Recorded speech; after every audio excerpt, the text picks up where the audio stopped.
So, some of my friends in game have been asking me to make a tutorial on my Goblin attack, and I'll do my best to explain how it works. The purpose of the attack is to raid Dark Elixir as fast as possible, and I use it to be able to upgrade my King and Queen simultaneously and non-stop. I came up with this attack about a year ago when both my heroes were upgrading, and meanwhile I needed a way to raid Dark Elixir and fill up the storage without the use of heroes. So it's designed to work without the King and Queen. However, if you do have them, they can be of help. Because the attack requires a bit of practice, so in the beginning it's easier if you do have them.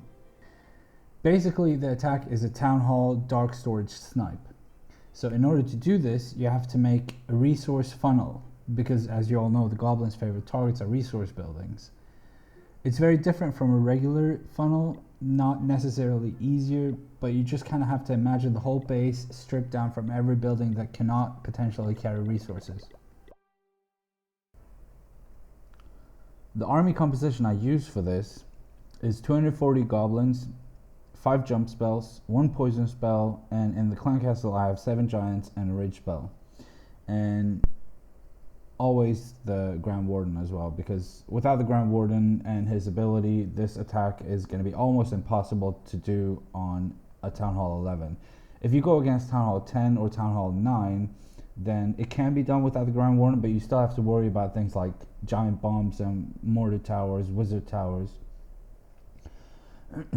And the King and Queen, they're not necessary, but like I said before, you can use them, and if you do, you use them to help out with the funnel. I'll show you a few of the replays, and I'll try to explain along the way what's going on. We'll start with this one. This base is kind of straightforward because I'm going to be entering from the top left side here, and as you can see on the outside, there are no resource buildings that can draw attention for my goblins. So the first thing I do is I build a path towards the core using jump spells. And after that, and this is very important, you have to deploy the clan castle giants first, and then the Grand Warden. And the giants, they serve 2 purposes. The first being they kind of pull the Grand Warden with them. Because they are such a strong type of troop, then the Grand Warden will follow them and attack whatever they are attacking. So this results in the Grand Warden being better positioned once the goblins are there, and so the ability is going to be used further into the base, which is going to help the goblins survive the core, potential giant bombs and inferno towers.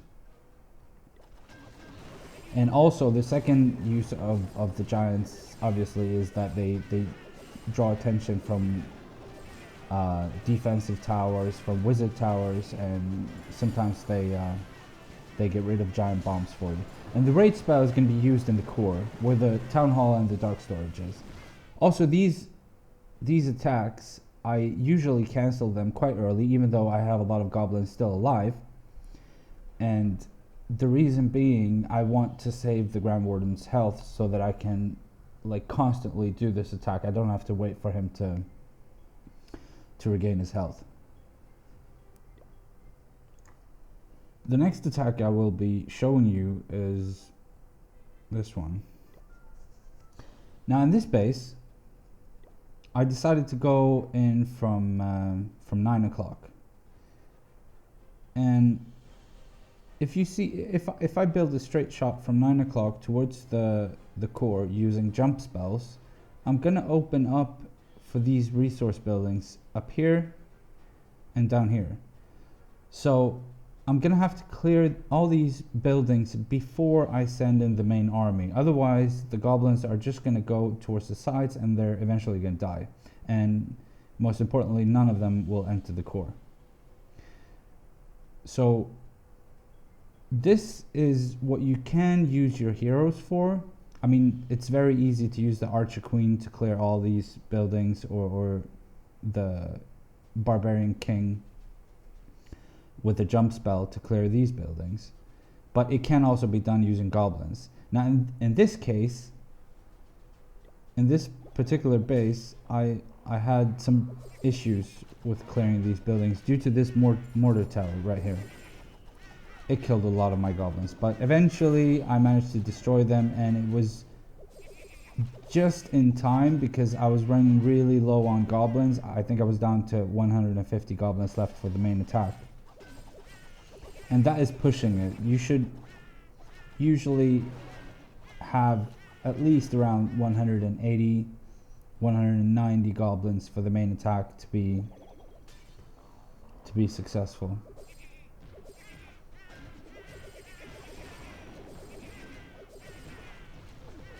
So basically for the funnel, you just have to get creative, use your jump spell and goblins, and make sure you clear all the buildings on the side to build a funnel. And once you've done that, you're free to create the path towards the core. I think I dropped a last jump spell. That was a misclick. I didn't mean to drop that last one on the town hall. There's no reason for it. So again, the giants comes first, otherwise the Grand Warden will just start attacking this army camp and he will not follow the troops.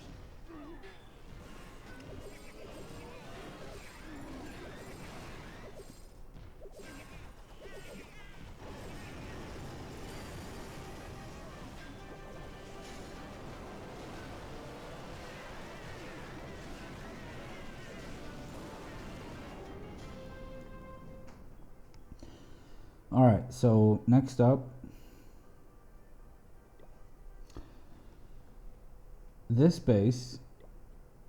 Now, with some practice in this, you'll want to plan it so that you can also get as many of the dark elixir drills as possible as well. So fortunately, when I found this base, I noticed that there are two dark elixir drills quite close to each other here, and they're close to the core. And on the left side, you'll see there's a dividing wall here, which will save my goblins from entering this section. And on the right side, we have 4 resource buildings that needs to be taken care of prior to the attack. So I use a jump spell and a couple of goblins to clear those real quick. And once that is done, I'm free to open up towards the core.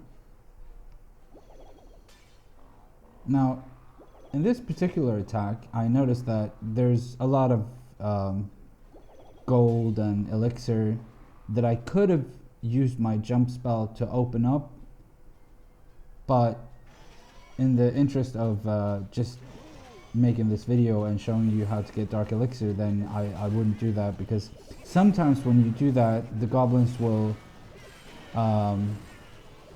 they won't stay alive long enough to actually get the town hall and the dark elixir, which is the main goal here.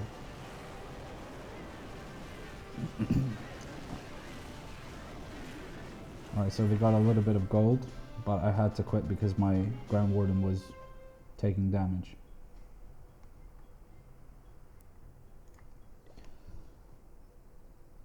I wanted to show you a raid that I used my Barbarian King as well. Now, in this base, I entered from the right side, from 3 o'clock. So, if I just avoid opening up these 2 sections here with the drill, the gold mine, the collector, and eventually up here with the elixir storages, if I avoid that, then I don't have to worry about this top side. I just have to worry about down south.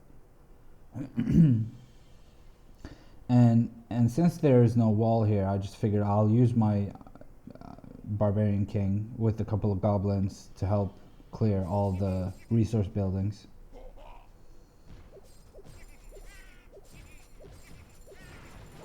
And even if there were, if this section was enclosed and I had to use a jump spell, I can still use my Barbarian King to help with the funnel and save a lot of goblins for the main attack.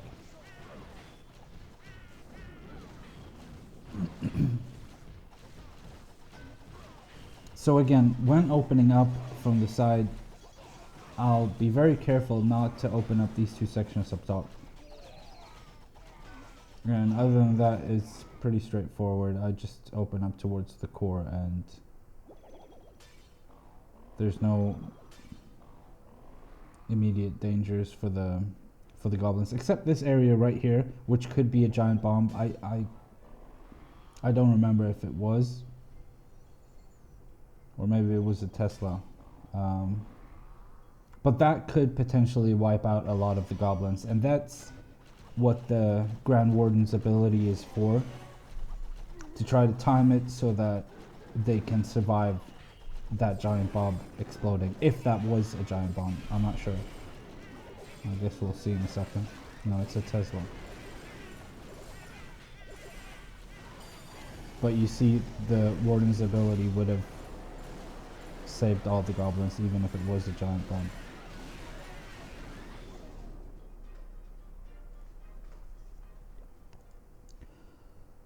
The final attack I want to show you in this video is a ring base, and this base is quite common, but the builder of this base made a mistake, and that's this area right here. It's a 3x3 tile, which means I can deploy troops there, and I will take advantage of that.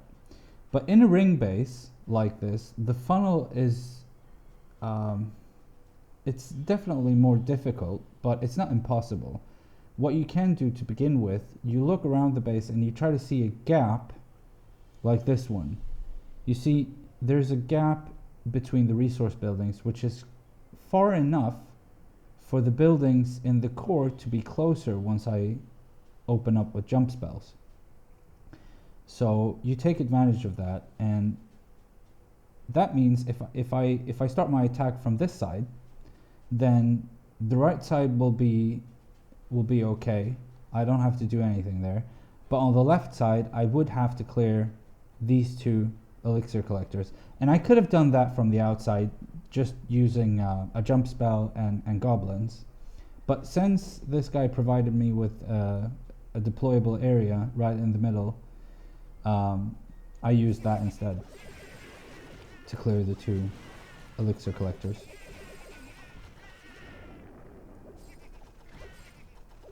And once that is done, I have a big enough distance between the resource buildings so that the buildings inside the core here are closer, and all my goblins will enter the core. Now, one thing I forgot to mention before is that I found that deploying the goblins with 3 fingers seems to be the best possible way to do this timing wise. Because if you deploy them with 3 fingers, you'll notice that you'll have as many goblins as possible within the Grand Warden radius when you use his ability, and that's the key here. So, you know, I've done a lot of these attacks, and I've tried different kinds of deployment. I've tried deploying with 2 fingers, I've tried with 4 fingers. But if you deploy them too slow, then the goblin sort of stretch becomes way too long, so the Grand Warden won't fit as many goblins in his aura and for his ability. And if you deploy them too fast, then they stack up too much and they become more vulnerable to wizard towers or to mortars. Or giant bombs. So basically 3 fingers, that's the way to go, I think. Alright, that pretty much wraps it up for this tutorial. I hope I didn't miss anything. And if you have any questions, feel free to ask them in the comment section below, and I'll answer them as soon as possible. Thank you for watching.